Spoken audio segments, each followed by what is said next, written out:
Welcome to R5 TV news. Yerragondapalem పట్టణంలోని ప్రభుత్వ ఉన్నత పాఠశాలలో నిర్వహించిన మెగా పేరెంట్స్ మీట్ కార్యక్రమంలో పాల్గొన్న మండల ఎంపీడీఓ శ్రీనివాసరావు, ముఖ్యమంత్రి చంద్రబాబు నాయుడు ప్రవేశపెట్టిన P4 విధానంలో భాగంగా తల్లిదండ్రులు లేని పాఠశాలలో చదివే పి సురక్షిత, డి సైదాబి, పి శివాజీ అనే ముగ్గురు విద్యార్థులను దత్తత తీసుకుని ఆదర్శంగా నిలిచారు. వారి ఉన్నత చదువు అవసరాలకు అన్ని తానే వ్యవహరిస్తానని హామీ ఇచ్చారు. ఈ సందర్భంగా ఎంపీడీఓని పలువురు అభినందించారు. ముఖ్యమంత్రి నారా చంద్రబాబు నాయుడు గారు P4 అనే ఒక గొప్ప కార్యక్రమాన్ని మనం ముందుకు తీసుకొచ్చారు. ఆ P4 అనేది ఏంటంటే ఈ సమాజంలో ఉన్న అట్టడుగు వర్గాల్లో ఉన్న పేదవాళ్ళు గుర్తించాలి. మన మండలం కూడా 3000 కుటుంబాలు అలా గుర్తించాం. ఆ 3000 కుటుంబాలకు ప్రభుత్వ పథకాల్లో ప్రాధాన్యత ఇవ్వాలి అనేది ఒక పాయింట్ అయితే, రెండవది ఇంకా చాలా గొప్ప పాయింట్. ఆ 3000 కుటుంబాలను ఈ ప్రభుత్వము, ఈ సమాజం ఇచ్చిన ఈ మౌలిక వసతులన్నీ ఉపయోగించుకొని వాళ్ళ ఆఫీసర్లు కావచ్చు, ఉద్యోగస్తులు కావచ్చు, వ్యాపారవేత్తలు కావచ్చు, రాజకీయవేత్తలు కావచ్చు, వాళ్ళందరూ కూడాను వెయిట్ సంబంధించినైనా కావచ్చు, వాళ్ళకు తోడ్పాటు అందించేలాగా, వాళ్ళకు గైడెన్స్ ఇచ్చేలాగా, వాళ్ళను ముందుకు తీసుకుపోయేలాగా ఉండాలని చెప్పేసి ఈ కార్యక్రమం ఇచ్చారు. రేపు ఆగస్టు 15న ఈ రాష్ట్రంలో 1,00,000 కుటుంబాలను ఇలా దత్తత తీసుకునే కార్యక్రమం జరగబోతుంది. సో అందులో భాగంగానే నేను ఇక్కడికి వచ్చిన తర్వాత ఒక 3 పిల్లలను దత్తత తీసుకోబోతున్నాను.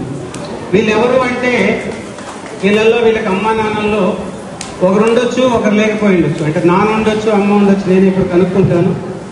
పి శివాజీ సార్, ఒక్క నిమిషం sir. Thank you. P Shivaji 9th class. Me family condition, అమ్మ నాన్న ఇద్దరు ఉన్నారు, ప్రభుత్వం ఉంది. ఈ ముఖ్యమంత్రి గారు ఒక గొప్ప కార్యక్రమాన్ని తీసుకొచ్చారు నాన్న. ఇందులో భాగంగా మీ చదువుకు సపోర్ట్ చేయడానికి శివాజీ అనే అబ్బాయిని నేను ఒక మెంటర్గా, ఒక డాక్టర్గా ఉంటున్నాను. ముఖ్యమంత్రి గారు చెప్పారు, ఎవరు పేదలైతే వాళ్ళు పేదలు కాదు, వాళ్ళ పేదల కుటుంబాలు కాదు, వాళ్ళు బంగారు కుటుంబాలు అన్నాడు. అలానే ఎవరైతే డబ్బును లేదా కొంత సహాయాన్ని అందించే వాళ్ళు దానం చేయడం కాదు, వాళ్ళను మార్గదర్శినులు అన్నారు. సో ఈ అబ్బాయి ఒక బంగారు కుటుంబానికి చెందినవాడు, నేను ఒక మార్గదర్శిని. అంటే ఆ అబ్బాయికి ఒక దారి చూపించేవాడిని. ఆ దారి చూపించే క్రమంలో అది చిన్నది కావచ్చు, పెద్దది కావచ్చు. ఈరోజు ఈ అబ్బాయికి ఏమీ లేకపోవచ్చు, కానీ నా ద్వారా ఆ అబ్బాయికి కొంత చిన్న సహాయం అందుతాయి. సో ఇలాంటి కార్యక్రమం ద్వారా నేనే కాదు, రేపు ఆగస్టు 15కు ఇక్కడ ఉన్న పెద్దలు, ఇంకా మన టౌన్లో ఉన్న పెద్దలు, ఇంకా చాలా మంది బంగారు కుటుంబాలను దత్తత తీసుకోబోతున్నారు. ఓకేనా? Very good. నెక్స్ట్, నేనేదో వేరే అనుకోవచ్చండి, రేపు అందరూ తీసుకుంటున్నారు, అందులో డౌట్ లేదు. నేను ఒక్కరినే కాదు. రెండవ పేరు సురక్షిత. మీ ఎడ్యుకేషన్ కమిటీ చైర్మన్ గారు రసూల్ గారిని అడిగితే వారు నాకు ఈ పేర్లు సజెస్ట్ చేశారు. మూడవది సైదాబి. మీకు ఉన్నారు నాన్న, అమ్మ నాన్న? ఏం కాదు నాన్న, మేము ఉన్నాం. నీకున్నా? ఏం కాదు, మేము అందరం ఉన్నాము మీకోసం. వీళ్ళ ముగ్గురిని కూడాను నేను శ్రీనివాస్ ఎంపీడీఓ ఎర్రగొండపాలెం నేను దత్తత తీసుకుంటున్నాను.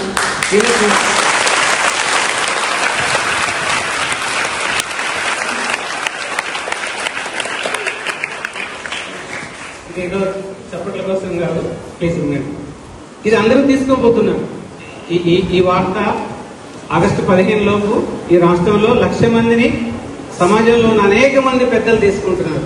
నిన్న వీడియో కాన్ఫరెన్స్ లో మా జాయింట్ కలెక్టర్ గారు కూడా చెప్పారు. నేను ఎంఆర్ఓ, మా సార్ కూడా ఉన్నారు, ఎంఆర్ఓ గారు, మీ ఇద్దరం కూడా. ఎర్రగొండపాలెంలో చెంచు హ్యాబిటేషన్స్ ప్రజలు ఉన్నారు, చాలా పేద కుటుంబాలకు చెందిన వారు ఉన్నారు. ఎర్రగొండపాలెం నుంచి ఒక 2 ఎస్టీ కుటుంబాలను నాకు ఇవ్వండి, ఎవరైతే ఎక్కువ పేదరికంలో ఉన్నారో వాళ్ళని నేను తీసుకుంటాను అన్నారు. సో అలా కార్యక్రమాన్ని ఉద్దేశించి అందరూ కూడాను రాబోయే 10 రోజుల్లో తీసుకోబోతున్నారు.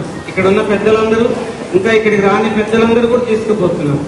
ఏది ఏమైనా ఈ కార్యక్రమం ద్వారా ఈ 3 పిల్లలకు నేను మార్గదర్శినిగా ఉంటాను. నేను ఖచ్చితంగా వారి చదువుకు కొంత సహాయం చేస్తాను.